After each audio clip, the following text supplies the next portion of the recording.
Hello and welcome to the Beauty Know-It-All. I'm doing an unusual one today. I put a little poll out on Instagram and I said, do you want me to talk about my favourite fragrances of 2017 and explain why I love them and who they would suit for Christmas?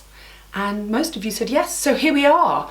It's very interesting because you know in the 6 weeks that run up to Christmas, between 50 and 75% of all stores' fragrances are sold in that sort of panic buy 6 to 8 weeks. And that's, I think, because everybody knows that if you can find a fragrance for somebody that they really love, they really fall in love with and wear most days, then it's the perfect gift. But that's not an easy thing to do.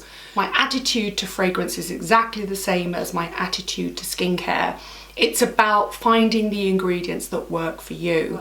I think once you get past a certain age, you want something a little bit more sophisticated. And what I love, I've come to realise because my fragrances are down here that I love, is a lot of them have some key notes in common. So it's a little bit like me saying, if you're buying great skincare, look for vitamin C and vitamin A or a retinol and niacinamide. Well, I'm saying if you're looking for a sophisticated, beautiful fragrance to buy for somebody this year, let's have a look at what I've chosen and the notes they've got in them. I'm going to start out with a huge shout out to a company who have basically just done something quite exciting and quite disruptive with fragrance this year. And that is a company called Floral Street. Now, not only have Floral Street created, without a doubt, the most beautiful flacons, posh name for bottle, this year. I mean, just absolutely exquisite. This one is Iris Goddess. I mean, they're just fabulous. They're shaped, they're so tactile. They're shaped like a beautiful pebble you hold in your hand. They're clear on the front with Floral Street and the name of the fragrance, and then they have the inspirational flower on the back.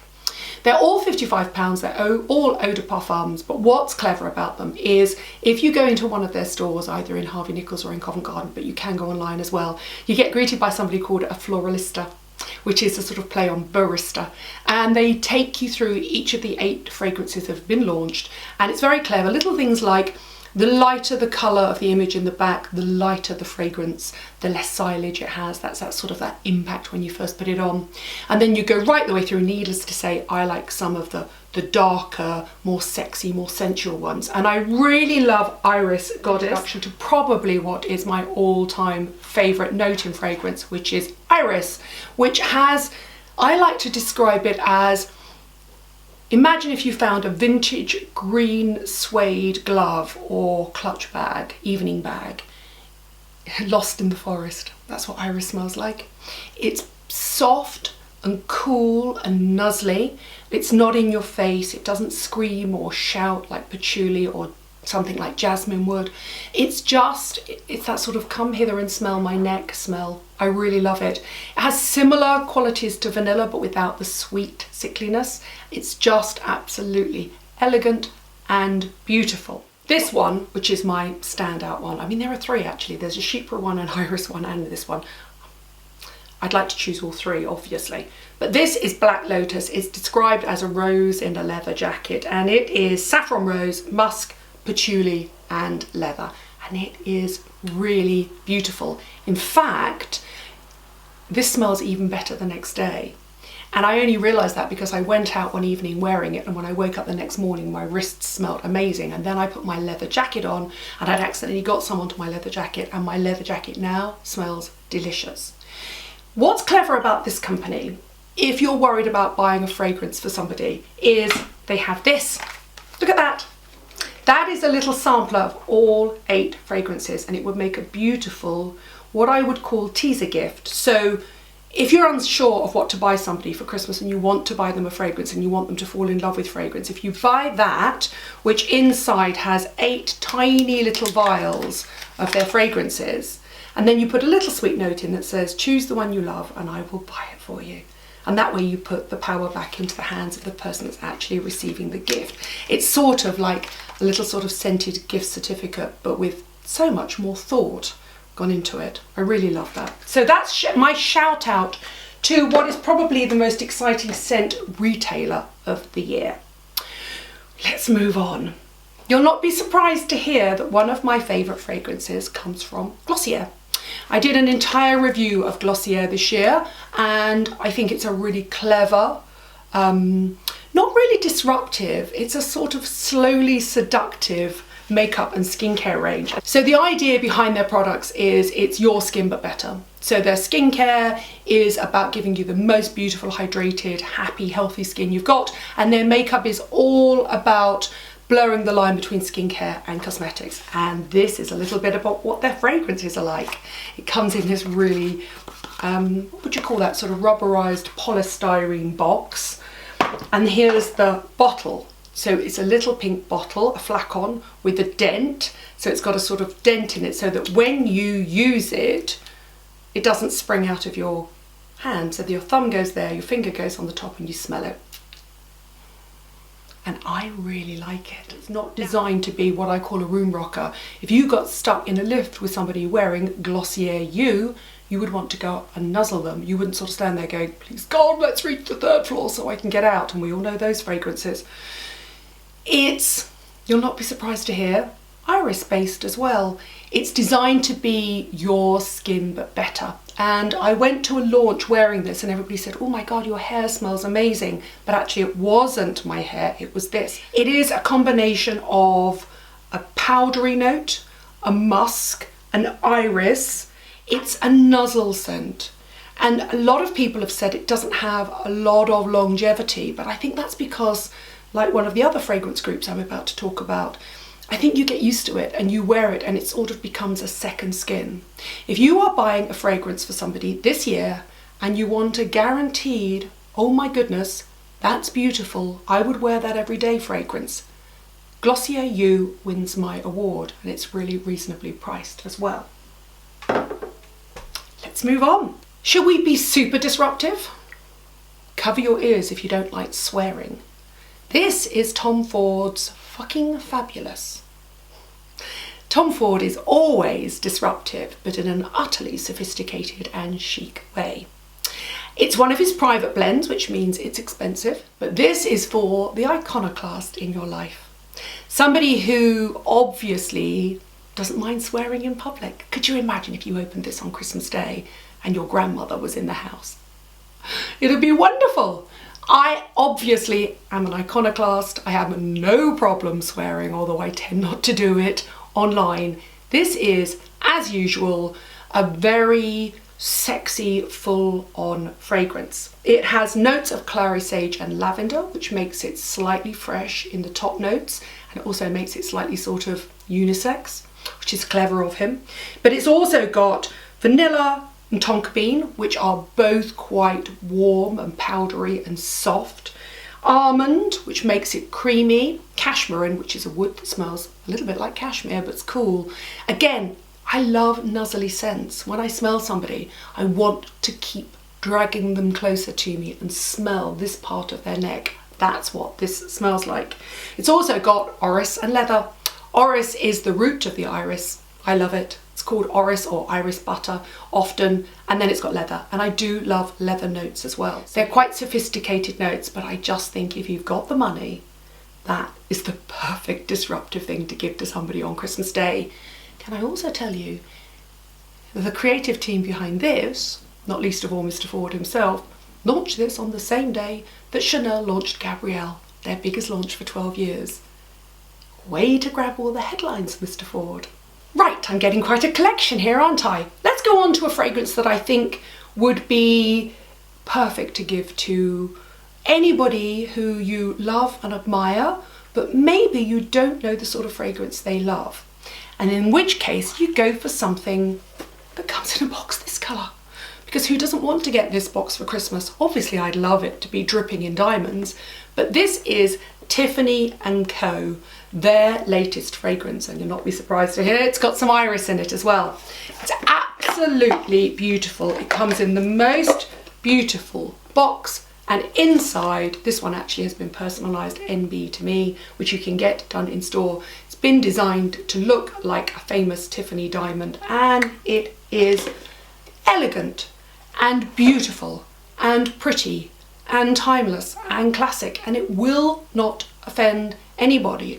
In fact, I doubt very much there's a woman that wouldn't like to have this as a gift, and that's what's so clever about it. The notes are musk and iris, my favourite note again, with mandarin and patchouli and rose, and patchouli gives it a bit more, so it opens quite innocently, but patchouli will always give something a bit of a come here, let me grab you now note about it, and it is beautiful.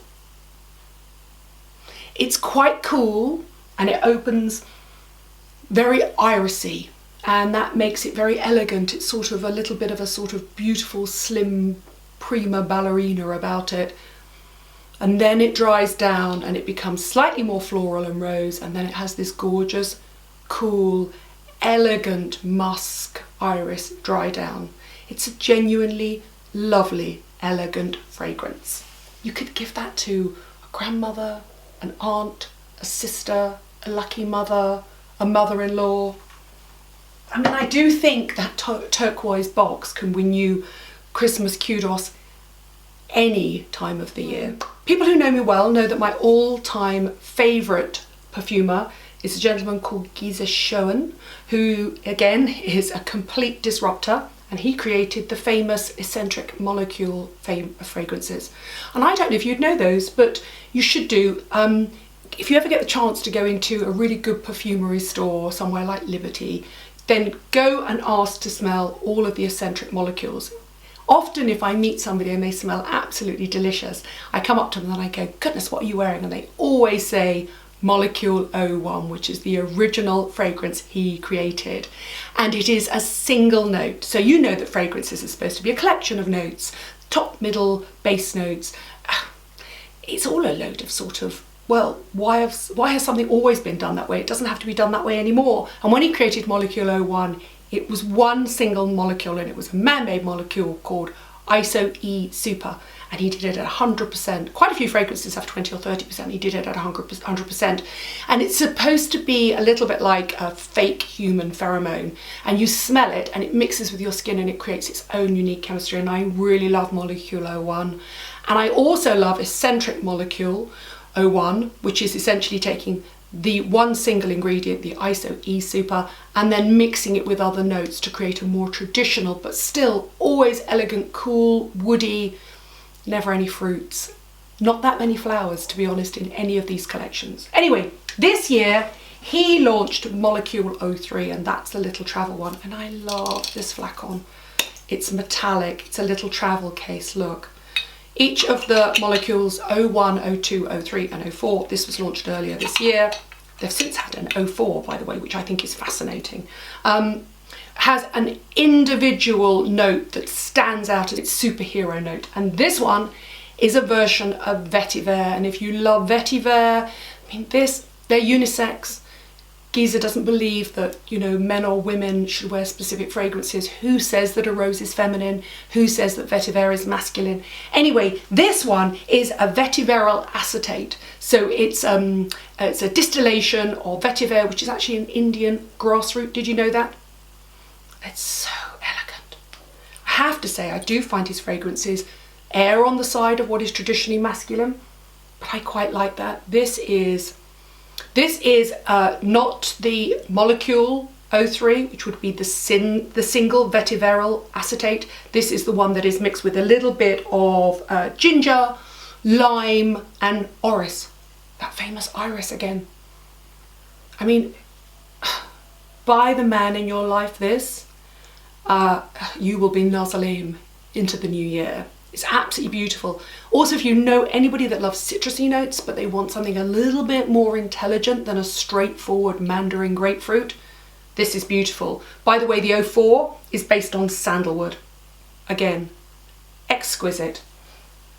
Let's put that up there with that gorgeous metal flacon. I mean, who wouldn't want to get that? This year, wonderful, gorgeous, charming Frederic Malle teamed with Albert Elbaz. I always have to look when I say that. The famous designer, Albert Elbaz. And he created Superstitious. And it's absolutely gorgeous. Now, this is the thing about fragrance. When you smell a fragrance, it should speak to you at some really primal level. If you walk through a fragrance, this is the thing, my thing about fruity florals. If you walk through a fragrance department and you just think, ew, ew, pina colada, grapefruit, sugared almonds, whatever. That fragrance isn't really speaking to you. This speaks to me because, one, I adore Frederic Malle. He's the single most charming man in perfumery. But also because when I smelt it, I was taken back to I have an older sister and she used to go clubbing in the 70s, and she used to wear a fragrance called Chic. And then again, I smelt a similar fragrance family when I smelt the original Agent Provocateur fragrance. Anyway, this has the same family. Oh my God. I smell that and instantly I am wanting to go to a nightclub with my sister in 1979 and I'm too young to go.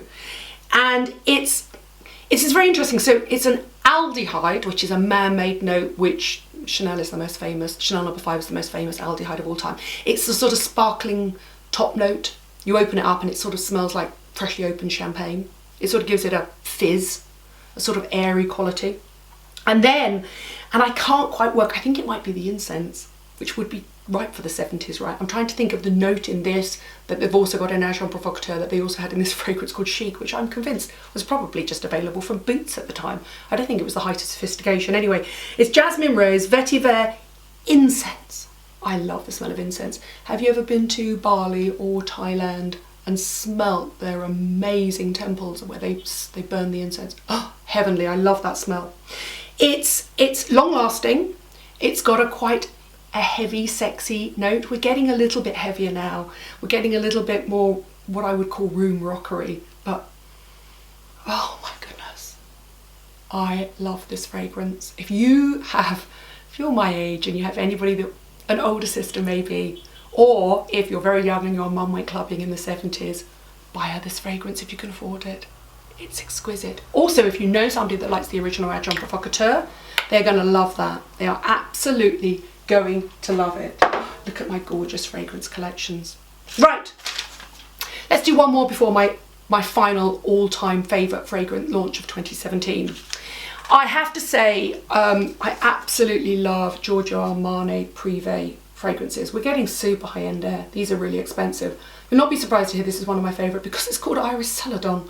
And I do love Iris. I think it's an absolutely beautiful note. Now these are works of art in their own right. I mean, look at this. Black matte glass flacon, gorgeous box. Designed, by the way, as all fragrances should be kept, not like this on the side, but in the dark, out of the way, so that they don't oxidize, like really good skincare. Let me put that up there. I mean, look at it, isn't it beautiful? So beautiful. I'm fast running out of bits of skin that I can spray these on now, but that, my goodness, is grown up, sexy, women's skin in a bottle. It's very, very Iris. My advice would be smell it on counter. I mean, it would be a great one to buy for a very sophisticated dad. If you've got a friend that wears a lot of leather and a lot of black, then the chances are they're not wearing fruity florals and they're going to love this. This almost smells like a second-hand bookstore. And don't take that the wrong way because I love the smell of libraries. It is Jasmine Leather Amber Incense. Again, it's got a slight aldehydic note, that sparkling note. It has chocolate in it. And I can tell you, I hate gourmand fragrances. I don't want to smell like a cookie. Who does when you're a grown-up woman? I can't smell any chocolate in that at all. It's got what I would call quite a big silage, i.e. you're going to smell, you put it on, you're going to smell it. Somebody's going to go, wow, you smell incredible. Or they might actually just kind of go, that's interesting. It's not for everybody. It's exquisite, absolutely. Second-hand bookstores. I love that smell. Such a strange one to love. It's Iris Celadon. It's from Armani Privé. It's gorgeous. Right, should we go full on sex and finish with full on sex, shall we? My favourite fragrance this year it comes from my favourite designer, and I was almost wary of opening this, and I was worried that it might not be as wonderful as as sexy as the man, but as wonderful as his clothes. It is Roland Mouret, Une Amourette, Little Fling. And this is a proper, it comes from the fragrance company Etat Libre Orange, who he partnered with. And you know his dresses, you know his galaxy dresses. He's famous for getting those skin tight gorgeous dresses with the thick zips up the back. I've got about 4 or 5 of his dresses and amazing high-waisted black flared trousers. I mean, the one shoulder. He creates the sexiest clothes, and he has created, without a doubt, the sexiest fragrance this year. If you can get hold of this, smell this. I don't expect everybody to love it, but if you do love it, you will genuinely fall in love. He formulated it, he's so naughty. He has formulated this to be worn on the pulse points between your thighs, so that when you walk, you activate it. Can I just say, most of the models in a Roland Mouret show, their thighs don't touch. Mine do. I have no problem with that at all. It's absolutely exquisite. I mean, it really is gorgeous. It's a Marmite fragrance. You're going to love it, or you're going to hate it. I love it. I really do. It is neroli, so it has a citrusy top note, and then masses of iris. Masses of iris. And then it's got a little bit of vanilla, which I can't really smell that much. And then it's got something called Akigala wood, and Akigala wood is related to patchouli, which is full on sexiness. And it's got a huge silage. That means it has a massive impact, and it's hugely long lasting. And it is, without a doubt, my favourite fragrance of the year. If you know anybody that can afford Roland Mouret, aspires to wear Roland Mouret, is a little bit naughty and sexy, then they are going to love this fragrance. If you know somebody that likes something like Portrait of a Lady, if they like something that's quite full on, they're going to love this fragrance. If you know anybody like me that loves iris, they're going to love this fragrance. There you go, that's my Christmas guide to what to buy the women in your life, and some of the men in your life as well. Let me know what you think. Let me know if you want to talk more about me, to talk more about fragrance. I've actually won awards for fragrance journalism, but it's such a difficult subject to talk about, right? Because how do you bring something that you smell alive in terms of a video? Let me know what you think. Thank you for watching, and I'll see you soon.